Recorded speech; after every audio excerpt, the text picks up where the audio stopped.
அஸ்ஸலாமு அலைக்கும் மகாராணி அவர்களே. வணக்கம் மகாமங்கா. என்னை மன்னியுங்கள் மகாராணி. எனக்கு தகவல் கிடைத்தது. ஆமேரிலிருந்து ஆக்ராவிற்கு செல்ல மறுத்து விட்டீர்களாமே. தாங்கள் கேள்விப்பட்டது உண்மைதான். ஷேன்ஷாவிடம் தவல்கட்டில் இருப்பவர்கள் எவ்வாறு நடந்து கொண்டார்கள் என்பதை தாங்கள் சுயமாக பார்த்த பின்பும் கூட இந்த முடிவை எடுத்திருக்கிறீர்களா?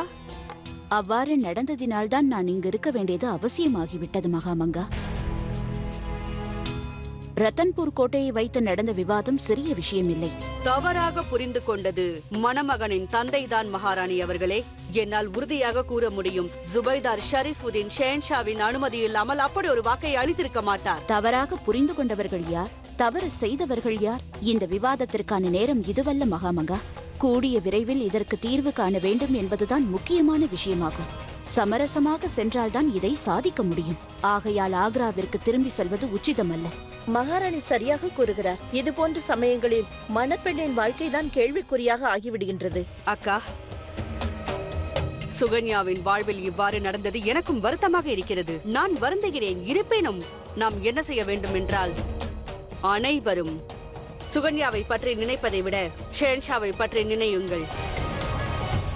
நாம் ஜலாலின் நலனுக்காக போராடுகிறோம் என்றால் மற்றவரின் நலனுக்காக போராட வேண்டும் என்பதும் அவசியம். குறிப்பாக சுகன்யாவின் மனநிலையை அறிந்து கொள்ள வேண்டும். ஏனென்றால் இந்த சம்பந்தத்தை ஜலால் தான் அமைத்தான். இந்த குழப்பத்தில் ஜலாலின் பெயரும் அடிபடும். ஒருவேளை இந்த நிக்கா நடக்காவிட்டால் அனைவரையும் விட ஜலாலின் கௌரவம் தான் மிகவும் பாதிக்கப்படும். என்னால் தங்களை புரிந்து கொள்ள முடியவில்லை மகாராணி. நீங்கள் கூறுவதை பார்த்தால் ஷேன்ஷாவை அந்த கோட்டையை கொடுக்க சொல்கிறீர்களா? கோட்டையை கொடுக்கிறானோ இல்லையோ, ஆனால் நாம் எதற்காக இங்கு வந்தோமோ அந்த வேலை நல்லபடியாக நடக்க வேண்டும். நாம் இங்கு தங்குவதாலோ செல்வதாலோ உபயோகம் இருக்கிறதா? இல்லை. நாம் ஷேன்ஷாவை பின்பற்றுபவர்கள். அவர் கட்டளை என்னவென்றால், நாளை ஆமீரை விடுத்து ஆக்ராவிற்கு புறப்பட வேண்டுமா? அவர் என்ன கூறினார் என்றால், நாளை அனைவரும் பிரயாணத்திற்கு தயாராக இருக்க வேண்டுமா? எனக்கும் என்ன தோன்றுகிறது என்றால் மகாராணி, யார் ஒருவரும் ஷேன்ஷாவின் ஆணையை மீறக்கூடாது. குதாஃபிஸ். நாளை காலை சந்திக்கலாம். இதற்கு நான் ஒருபோதும் ஒப்புக்கொள்ள மாட்டேன். இப்பொழுது இங்கிருக்கும் பிரச்சனைகள் அனைத்தும் ஓயும் வரை நான் ஆமீரிலிருந்து செல்வதாக இல்லை குல்பதன் பேகம். உடனடியாக நான் இப்பொழுதே இதை பற்றி ஜலாலிடம் பேச வேண்டும். நான் எதையும் தவறாக புரிந்து கொள்ளவில்லை தாயே. நான் தவறு செய்திருக்கிறேன். சுயநலவாதியான அந்த தவல்கட் ராஜபுத்திரர்களை நம்பியதுதான் அந்த தவறு. அந்த கோட்டை எவ்வளவு முக்கியத்துவம் வாய்ந்தது என்பதை அவர்கள் நன்கு அறிவார்கள். அதை என்னால் நிச்சயமாக தரவே முடியாது. உறவுகளை விட எந்த கோட்டையும் முக்கியமானது அல்ல ஜலால். சேனைகள் முயற்சித்தால் கோட்டையை வசமாக்கிக் கொள்ளலாம். ஆனால் உறவுகள் தோற்றுவிட்டால் அந்த மனிதனை தோற்றுவிட்டதற்கு சமம். இதுபோல் பிள்ளை வீட்டார் திரும்பி சென்று விட்டால் சுகன்யாவால் யாரையும் எதிர்நோக்க முடியாது. சுகன்யாவை பற்றி நானும் யோசிக்கிறேன் தான் தாயே. அவளுக்கு நிச்சயமாக வேறொரு மாப்பிள்ளையை பார்ப்பேன். என்னால் மற்றவர்கள் பேராசைக்கு இடம் கொடுக்க முடியாது தாயே. ஒன்றை மறக்காதீர்கள், சாம்ராஜ்யம் என்பது உறவுகளால் அல்ல, அதை ஆள்பவனால் தான் நிற்கிறது. அவ்வாறு பார்த்தால் இது ஒரு தோல்வி என்பதை நீ மறந்து விடாதே. இதற்கு ஒப்புக்கொண்டால் கூட நான் தோற்றதற்கு சமமாகும் தாயே. ஆனால் இந்த பிரச்சனையை நாம் தீர்க்க வேண்டும் அல்லவா? பிரச்சனையை உருவாக்கியவர்கள் தான் அதை தீர்க்க வேண்டும் தாயே. ஜலால் ராஜபுத்திர வம்சத்தினர் கடவுள் மீது நிச்சயமாக பொய் சத்தியம் செய்ய மாட்டார்கள். அல்லாஹ் மீது ஆணையாக நானும் அது போன்ற எந்த ஒரு வாக்கையும் அளிக்கவில்லை தாயே. அப்படி என்றால் இது ரெண்டில் ஏதோ ஒன்று பொய். ஒன்று மாப்பிள்ளை வீட்டார் கூறியது பொய்யாக இருக்க வேண்டும், இல்லை என்றால் ஷரீஃபுதீனாக இருக்கும். பொய் கூறியது அவர்கள்தான் என்று நமக்கு தெளிவாக தெரிகிறது. ஷரீஃபுதீனுக்கு பொய் கூற எந்த ஒரு அவசியமும் இல்லை. எனது ராஜமுத்திரை இல்லாமல் எதை வாங்கினாலும் அது செல்லாது என்பது தங்களுக்கு நன்றாகவே தெரியும் அல்லவா? அதனால் தான் நாளை காலை நாம் அனைவரும் ஆக்ராவிற்கு புறப்பட போகிறோம். தயாராக இருங்கள்.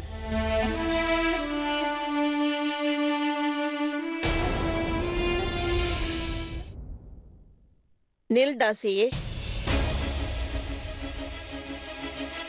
உன்னைத்தான் கூறுகிறேன், நில். யார் நீ? நீ எங்கு செல்கின்றாய்? உனக்கு தெரியாதா அது விருந்தினர் மாளிகை என்று? நான் கூறுவது உனக்கு காதில் விழவில்லையா? நான் கேட்டுக்கொண்டே இருக்கிறேன், பதில் கூற மறுக்கிறாய். யார் நீ?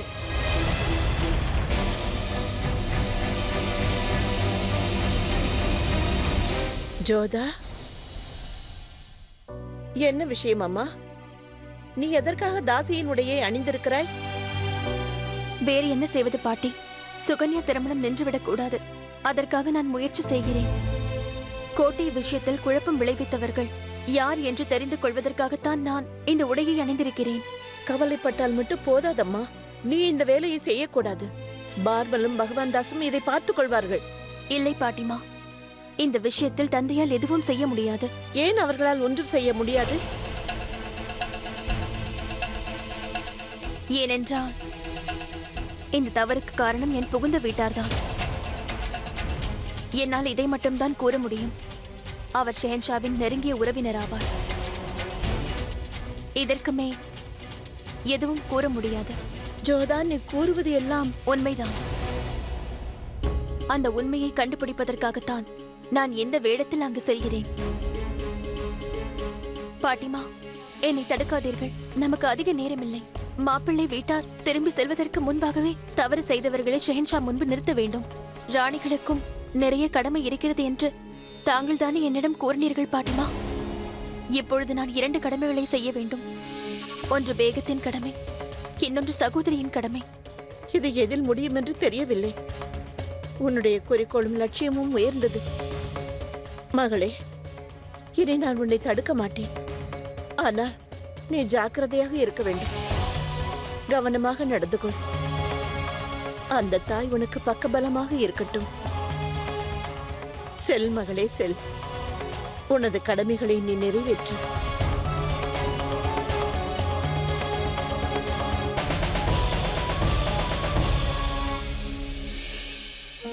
அம்மா தாயே, ஜோதாவை காப்பாற்றம்மா.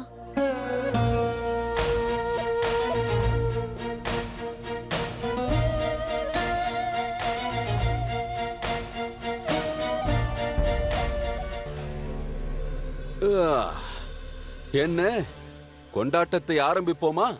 என்ன பருகுகிறாய்? நீ கூறுவதையே நானும் பருகுகிறேன் ஆதம். ஏய் பெண்ணே, வா இங்கே.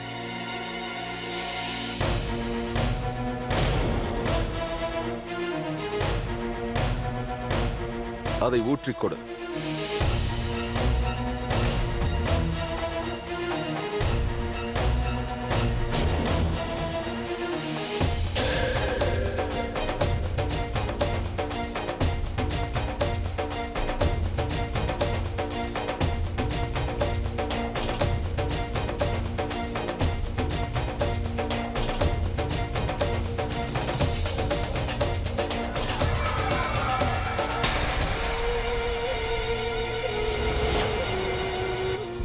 அடே, எங்களிடம் ஏன் இந்த வெட்கம்? எதற்காக முக்காடு? நாங்கள் உன் விருந்தாளி ஆயிற்றே. வா, உல்லாசமாக இருப்போம். வா. வேண்டாம் ஆதம். இடம் பொருள் ஏவலை மனதில் வைத்துக்கொள். இங்கு வேண்டாம். ஏய் தாசி, நீ சென்று விடு.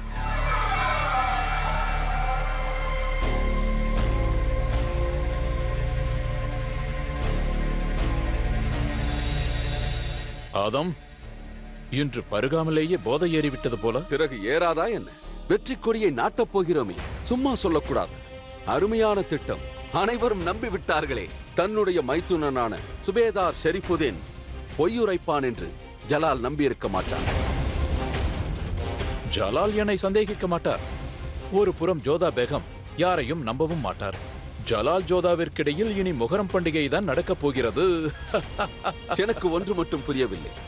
உனது நடிப்பை பாராட்டுவதா இல்லை உனது தைரியத்தை பாராட்டுவதா என்று. மாப்பிள்ளை வீட்டாருக்கு எந்த வாக்கும் கொடுக்கவில்லை என்று ஷெஹன்ஷாவிடம் எவ்வளவு அழுத்தம் திருத்தமாக கூறினார். அதுதானே என் திட்டம். பொய்யுரைத்து சம்மதம் பேசி முடித்தேன். திருமணத்தையும் கெடுத்து விட்டேன். ஒரே கல்லில் 2 மாங்காய். அங்கு ஒருவருக்கொருவர் குழம்பிக் கொண்டிருக்கும் வேளையில் நாம் இங்கு வெற்றியை கொண்டாடிக் கொண்டிருக்கிறோம். ஆம்.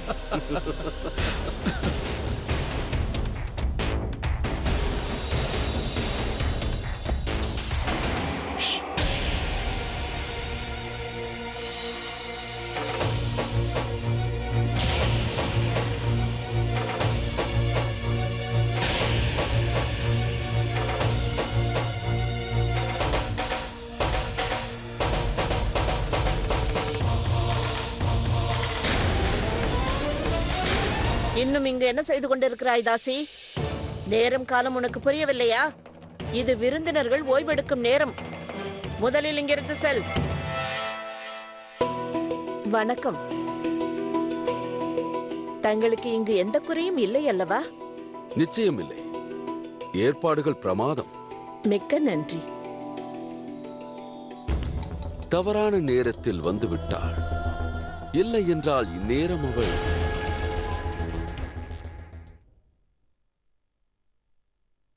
வந்த வேலை நன்றாக முடிந்ததா? ஆம் பாட்டி.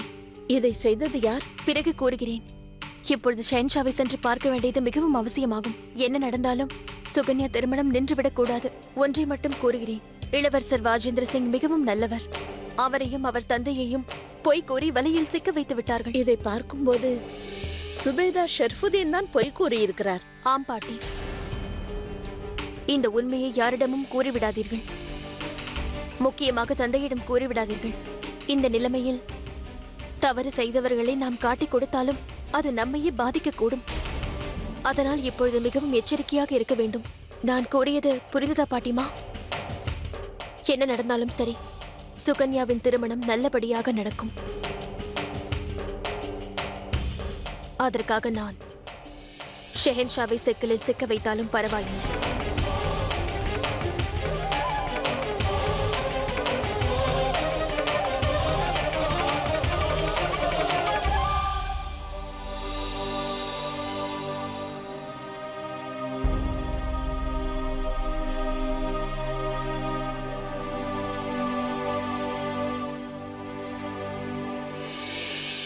வணக்கம் ஷெஹன்ஷா.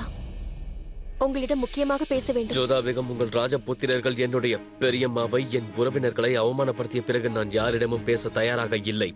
உங்களுக்கு உண்மை என்னவென்று தெரியாது. உண்மையை கூறப் போகிறீர்களா? சரி, உங்கள் கட்டுக்கதையை கூறுங்கள், பார்க்கலாம். இது கட்டுக்கதை அல்ல. மாப்பிள்ளை வீட்டார் கோரியது அத்தனையும் உண்மைதான். அவர்களுக்கு ரத்தன்பூர் கோட்டையை அளிப்பதாக வாக்களிக்கப்பட்டிருக்கிறது. சரி, பிறகு? ஆம், சுபேதார் ஷெரிஃபுதீன் தான் ரத்தன்பூர் கோட்டை அளிக்கப்படும் என்று வாக்களித்திருக்கிறார். ஏனென்றால் அந்த கோட்டை தங்களுக்கு பிடிக்கும் என்று அவருக்கு நன்றாக தெரியும். உண்மையாகவா? கதை சொல்வதில் உங்களை மிஞ்ச முடியாது. ஜோதா பேகம், மாப்பிள்ளை வீட்டார்கள் எங்களை பொய்யுரைக்கிறோம் என்று கூறினார்கள். இப்பொழுது நீங்களும் அதையே கூறுகிறீர்கள். நான் முன்பு கூறியதை இப்பொழுதும் கூறுகிறேன். எங்கள் மீது குற்றம் சாட்டுவதை நான் விரும்பவில்லை. நீங்கள் கேட்டுத்தான் ஆக வேண்டும். நீங்கள் ஷெஹன்ஷா, உண்மையை தெரிந்து கொள்ள வேண்டும். உண்மை என்னவென்றால், இந்த அகங்கார போராட்டத்தில் அனைவரையும் விட என் தங்கை தான் பாதிக்கப்படுகிறாள். மண்டபம் வரை வந்து திருமணம் தடைப்படுவதில் எனக்கு விருப்பமில்லை. ஒருவேளை அவ்வாறு நடந்தால் அதற்கு உங்கள் உறவினர்கள் தான் காரணம் என்று தார்மீக பொறுப்பை அவர்கள் ஏற்க வேண்டும். தாங்கள் என் பொறுமையை சோதிக்கிறீர்கள் ஜோதா பேகம். ஷெரிஃபுதீன் எதற்காக பொய் கூற வேண்டும்? இந்த திருமணம் நடப்பதில் அவருக்கு விருப்பமில்லை. சுகன்யாவின் திருமணம் தடைப்பட்டதற்கு நான் தான் காரணமே தவிர அவர் அல்ல. தாங்கள் வேகமாக எனக்கு ஆதரவு அளிக்க வேண்டுமே தவிர அவர்களுக்கு இல்லை. அதே போல் எங்கள் உறவினர்களையே நீங்கள் ஆதரிக்க வேண்டும், அவர்களை அல்ல. அவர்களோடு உங்களுக்கு உறவு ஏற்படவில்லை. நான் ஆதரிப்பது உண்மையை மட்டும்தான். எது அந்த உண்மை ஜோதா பேகம்? மாப்பிள்ளை வீட்டார் பொய் கூறியிருக்கிறார்கள். அவர்கள் உண்மையை தான் கூறினார்கள். அந்த உண்மையை ஷெரிஃபுதீன் வாயால் சொல்வதை நானே சுயமாக கேட்டேன். அதற்கு உங்களிடம் சாட்சி இருக்கின்றதா? இது கதை அல்ல, உண்மை என்று உங்களால் நிரூபிக்க முடியுமா? சரி, நான் கூறுவதில் உங்களுக்கு நம்பிக்கை இல்லை அல்லவா? ஆனால் உங்கள் தங்கையை நம்புவீர்கள் அல்லவா? அவரை அழைத்து கேட்டு பாருங்கள்.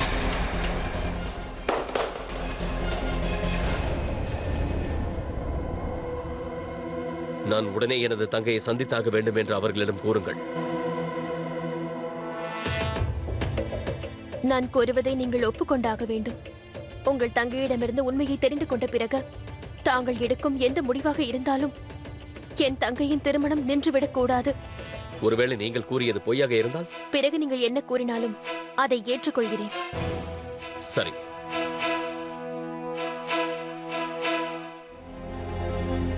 அண்ணா, இந்நேரத்தில் என்னை அழைத்திருக்கிறீர்கள்? பிரச்சனை எதுவும் இல்லையே? இவர்கள் கூறுவது என்னவென்றால், அவர்களது தங்கையின் திருமணத்தை கெடுப்பதற்காக தங்களுடைய கணவர் ஷெரிஃபுதீன் திட்டம் தீட்டியதாக இவர்கள் கூறுகிறார்கள். அது உண்மையா? திருமணமே நடக்காத போது அளித்த சீர்கள் எல்லாம் திரும்பி வரத்தானே வேண்டும். அவர் ஏன் அவ்வாறு செய்ய போகின்றார்? உண்மையில் அவர் என்னோடு சேர்ந்து பல ஏற்பாடுகளை செய்கின்றார். ஆனால் அண்ணி, தாங்கள் தவறாக நினைக்கிறீர்கள். ஷெரிஃபுதீன் அவ்வாறு செய்பவர் இல்லை. அவர் மிகவும் நல்லவர். பக்ஷி பானு, நீங்கள் இவ்வாறு போதும், நிறுத்துங்கள். நீங்கள் செல்லலாம். ஷெரீஃபுதீன் தான் குற்றவாளி என்று என்னிடம் நிரூபிப்பதற்காக தங்களிடம் வேறு சாட்சிகள் இருக்கிறதா? இனி நீங்கள் செல்லலாம் ஜோதா பேகம். இந்த விஷயத்தில் என்ன முடிவெடுக்க வேண்டுமோ அதை நானே எடுத்துக்கொள்கிறேன்.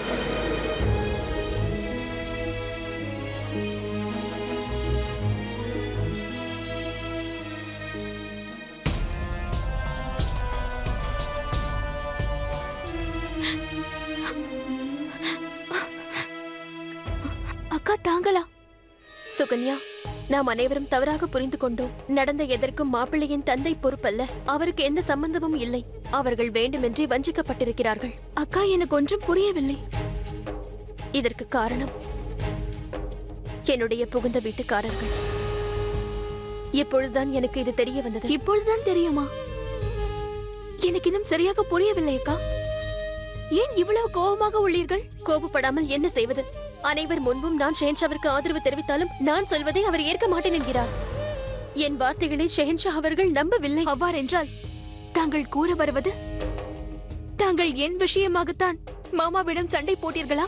சண்டையிடாமல் என்ன செய்வது?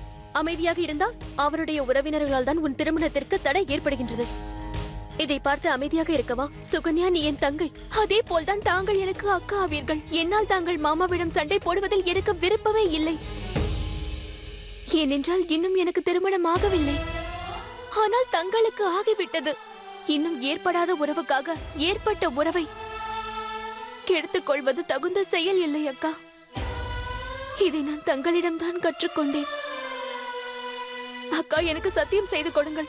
இனிமேல் மாமாவிடம் சண்டை போட மாட்டேன் என்று சத்தியம் செய்யுங்கள்.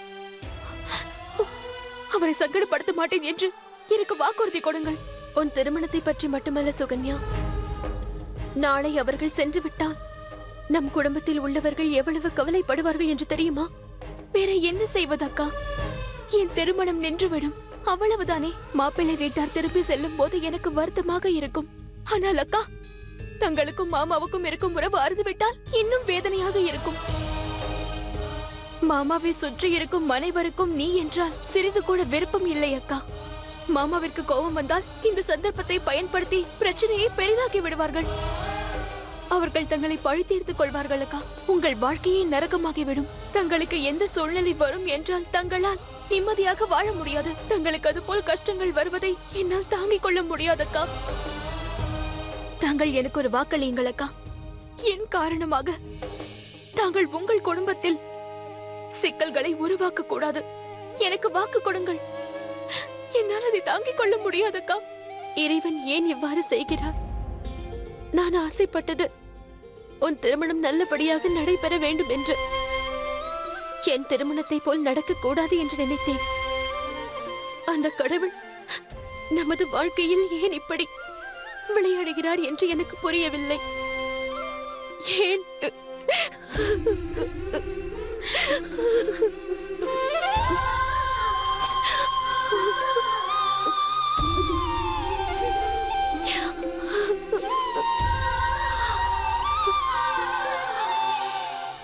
எல்லோரும் செல்லுங்கள்.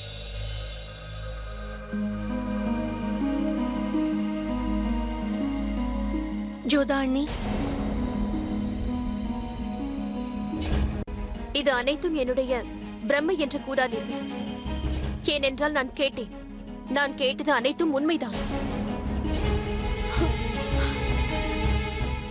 என்னை மன்னித்து விடுங்கள் அண்ணி. இந்த குற்றத்திற்காக அந்த அல்லாஹ் என்னை மன்னிக்கவும். நீங்கள் ஷெஹன்ஷா முன்பு ஏன் அவ்வாறு கூறினீர்கள்? ஒருவேளை உங்களுக்கு ஆதரவாக பேசியிருந்தால் நான் என் கணவரை நிரந்தரமாக பிரிந்திருக்க வேண்டும் அண்ணி. அவர் உயிர் பிரிந்து விடலாம். அண்ணி அவர்களே, நான் இன்னொரு முறை விதவையாக விரும்பவில்லை. என்ன செய்வது? ஷெரீஃபுதீன் என்றும் நியாயத்தின் பக்கம் இருந்ததில்லை. மேலும் அவர் எனது கணவர். அதோடு அண்ணன் தங்களது கணவர். என் வாழ்க்கையை காத்துக்கொள்ள நான் போய் கூறியிருக்கிறேன். நீங்களும் உங்கள் வாழ்வை காத்துக் கொள்ளுங்கள். அண்ணனை இழந்து விடாதீர்கள். நான் செய்த தவறுக்கு நிச்சயமாக தாங்கள் என்னை மன்னிப்பீர்கள் என்று நினைக்கிறேன். அது மட்டுமில்லை அண்ணியாரே, இந்த விஷயத்தை பொறுத்தவரை அண்ணனுடன் மேலும் தாங்கள் வாக்குவாதம் செய்யாதீர்கள். உன்னுடைய குடும்பம் அழிவதில் எனக்கு விருப்பமில்லை. ஆனால் ஷெஹன்ஷாவிற்கு உண்மை தெரியவில்லை என்றால் என் தங்கையின் எதிர்காலம் மண்ணோடு மண்ணாகிவிடும். இப்பொழுதே அவளுக்கு இத்தனை கஷ்டங்கள் வருகின்றது. ஒருவேளை அவளுடைய திருமணம் நடைபெறாமல் போனால் அவள் வாழ்க்கை முழுவதும் கன்னியாக இருக்க வேண்டும். என்னுடைய கவலை அதுதான். நான் ஒரு புறம் என் புகுந்த வீட்டாரை பற்றி ஆலோசிக்க வேண்டும். அப்படியென்றால் என் தங்கையின் வாழ்க்கை அழிந்து போய்விடும். இன்னொரு புறம் சுகன்யாவின் வாழ்க்கைக்காக யோசித்தால் உன்னுடைய குடும்பம் அழிந்துவிடும். இப்பொழுது என்ன செய்வதென்று தெரியவில்லை.